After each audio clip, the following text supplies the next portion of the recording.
మహాలక్ష్మి అమ్మవారికి ఇష్టమైనటువంటి ప్రీతికరమైనటువంటి ఐశ్వర్య దీపం ఉప్పు దీపారాధన ఎక్కడ చేయాలి?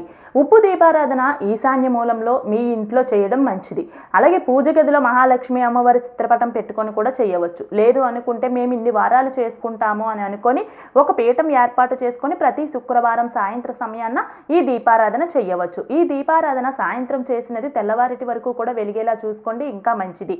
తెల్లవారుజామున నిద్ర లేచిన తర్వాత మీరు స్నానం చేసి నిత్య పూజ చేసుకొని అమ్మవారి దగ్గర ఉన్నటువంటి ఈ ఉప్పుని మీరు బయట పారివేయవచ్చు.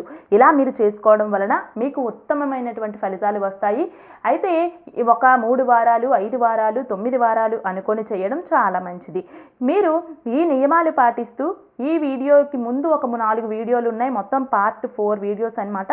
ఈ 4 వీడియోస్ కూడా చూసి మీరు లక్ష్మీ అమ్మవారికి ప్రీతికరమైనటువంటి ఐశ్వర్య ఉప్పు దీపం ఎలా పెట్టుకోవాలి అనేది తెలుసుకొని పూజ చేసుకోండి. ఛానల్ అయితే సబ్స్క్రైబ్ చేసుకోండి.